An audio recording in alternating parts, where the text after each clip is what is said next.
তো আমি কি কোনো দলের কথা বলেছি? আমি শুরু থেকে নিয়ে অবরোধ করেছি। আমার প্রত্যেকটা বিএনপি মানুষ আমাকে ভালোবাসে।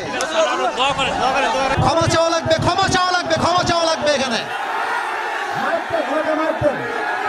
ক্ষমা চাবে, আমি সামলাইতে পারবো না।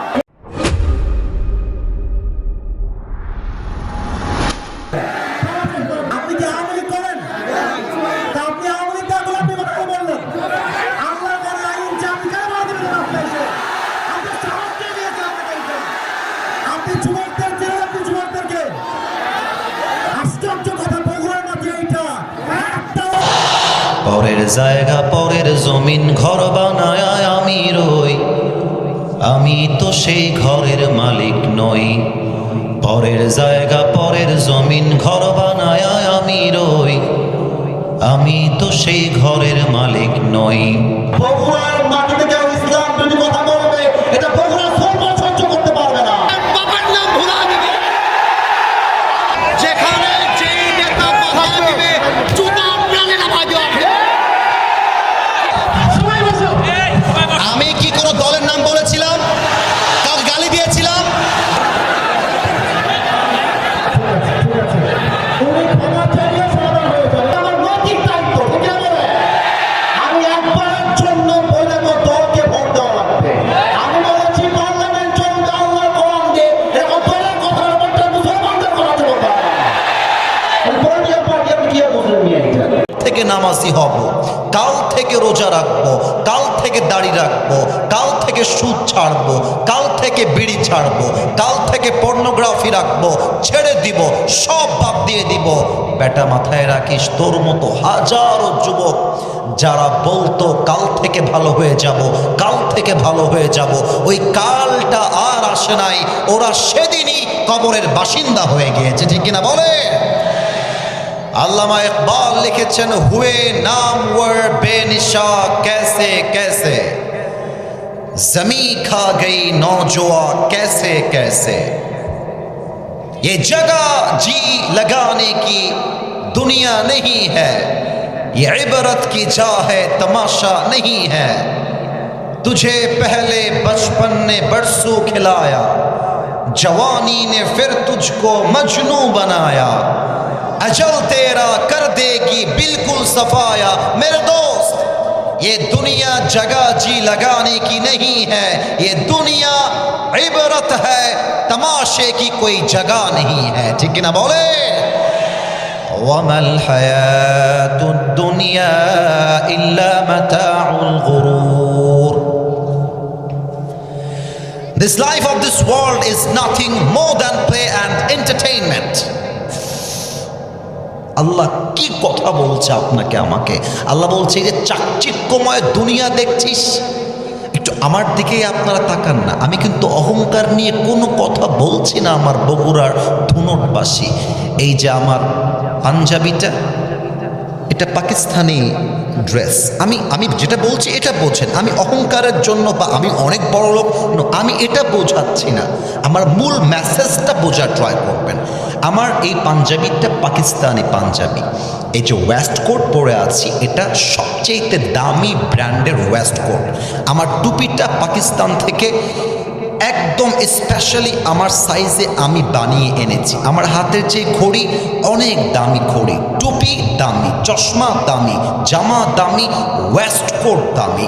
আমি মাঝে মাঝে নিজেকে ভাবি যে কিরে আসিফ, এত দামি জামা, এত চাকচিক্যময় জামা পরে তুই যে অলওয়েজ রোড দিয়ে গাড়ি চালাস, যদি কখনো একটা ট্রাক এসে পেছন থেকে একটা ধাক্কা মারে, তুই একটা বাড়ি খেয়ে তোর মাথা ফেটে যায়, তোর রুহুটা বের হয়ে যায়, সাথে সাথে তোর যত চাকচিক্যময় জামা আছে সব খুলে সাদা কাপড়ের কাপড়ে প্যাকেট করে তোকে দুনিয়ার থেকে বিদায় নিয়ে 3.5 হাত মাটির কবরে শুয়ায় দেওয়া হবে। এটার নামই তো দুনিয়ার জীবন, ঠিক কিনা বলে?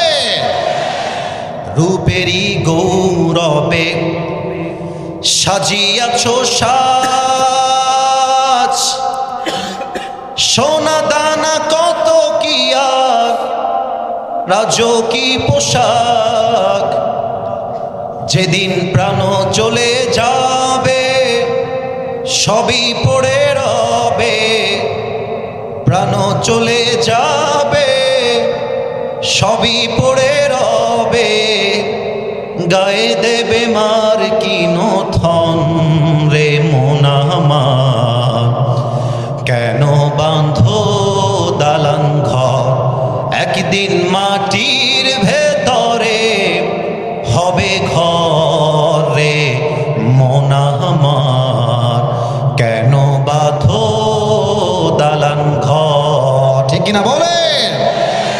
দেহ তোমার চর্ম চর গলে পচে যাবে,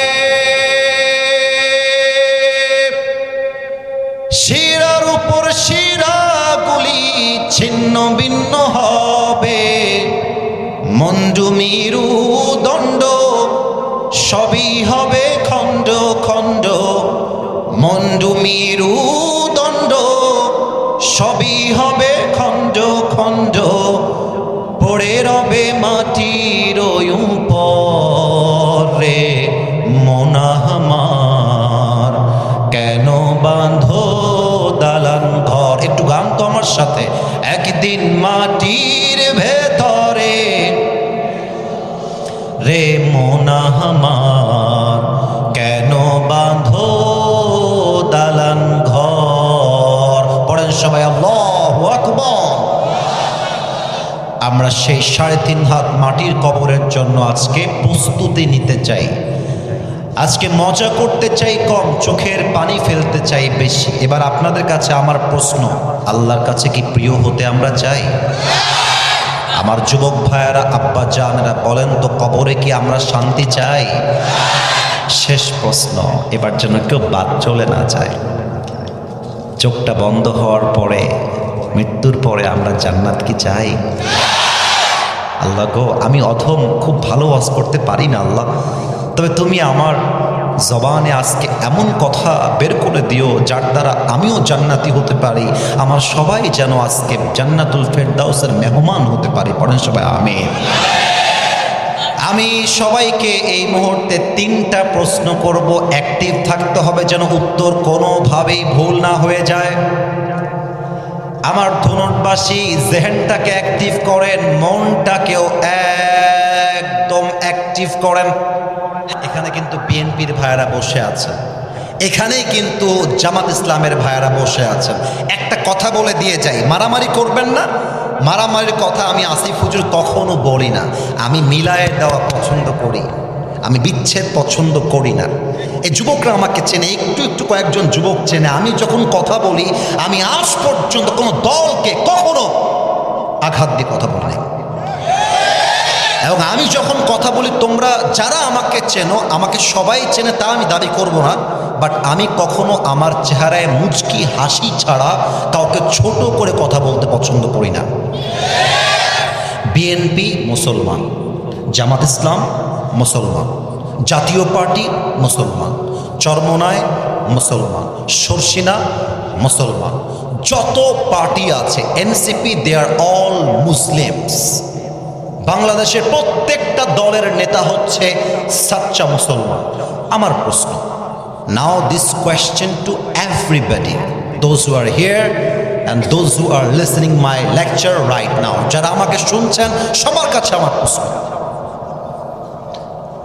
বিএনপি যদি মুসলমান হয়, জামাত ইসলাম যদি মুসলমান হয়, জাতীয় পার্টি যদি মুসলমান হয়, এনসিপি যদি মুসলমান হয়, চরমোনা যদি মুসলমান হয়, তাহলে আগামীর সংসদ, আগামীর পার্লামেন্ট কোরআন দিয়ে চলবে না কেন? আমাদের দাবি জামাত ইসলাম হিসেবে নয়, আমি কোনো পলিটিক্যাল পার্টির সাথে I am not connected with any political party in Bangladesh. I am just talking about on this matter as a citizen of Bangladesh. আমি নাগরিক হিসেবে বলছি, আমাদের প্রাণের দাবি আগামীর পার্লামেন্টে প্রত্যেকটা আইন পাস হতে হবে আল্লাহর কোরআন দিয়ে। বগুড়ার ভাইরা আমার সাহেব আছেন, ইমাম সাহেব কোথায় আছেন ভাই আমার? ওয়ালাইকুম আসসালাম, মাশাআল্লাহ। আমাদের মসজিদের ইমাম সাহেবও এখানে উপস্থিত রয়েছেন। সত্য কথা বলতে আমি এখানকার কোনো খবর জানি না, বাট আমার মনে হয় যে ইমামরা সমাজে সবচেয়ে বেশি সম্মান পাওয়ার যোগ্য, কিন্তু তাদেরকে বেতন দেওয়া হয় সবচেয়ে কম, সবচেয়ে কম। আপনারা নিউজ দেখেছেন মুরব্বী এবং যুবক ভাইয়েরা, যে খেলোয়াড়ের বেতন নাকি বাংলাদেশে 12 লাখ টাকা, 15 লাখ টাকা, 17 লাখ টাকা তাদের বেতন। তো আমার দাবিটা হচ্ছে, একজন খেলোয়াড় যার কাজের সাথে ইসলামের ন্যূনতম কোনো সম্পর্ক নেই, যদি দেয় রাষ্ট্র 15 লাখ টাকা, আমার তো মনে হয় ইমামের বেতন হওয়া দরকার 20 লাখ টাকা। আল্লাহ ইমাম সাহেবের সম্মানকে তুমি আকাশচুম্বী করে দেওয়া। পড়েন সবাই আমিন। জনাব মোহাম্মদ আব্দুল বারিক প্রামাণিক, আরও আছেন জনাব আলহাজ মোহাম্মদ মতিউর, মোহাম্মদ আশরাফুল আলম, স্টোর অফিসার, রূপায়ণ housing state limited, Dhaka. Sir কি এসেছিলেন? এখনো আছে?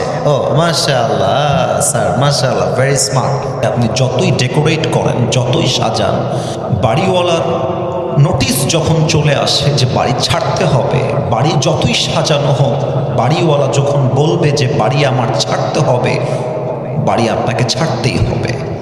এই দুনিয়াটা হচ্ছে ভাড়া বাড়ির মতো, যতই সাজান, যতই গোছান, সারাটা জীবন প্রবাসে গিয়ে দেশে থেকে মাথার ঘাম পায়ে ফেলে বুকের তাজা রক্তকে পানি করে যতই বাড়ি সুন্দর করেন, ভাড়াটিয়ার আসল মালিক যখন ডাক দিয়ে বলবে your time is over, you just have to come to me, তোর আসার সময় হয়ে গেছে, বাস, যতই সাজানো গোছানো বাড়ি হোক, সব কিছু ফেলে রেখে যেতে হবে এক সত্তার কাছে। বলেন সবাই, তিনি কে?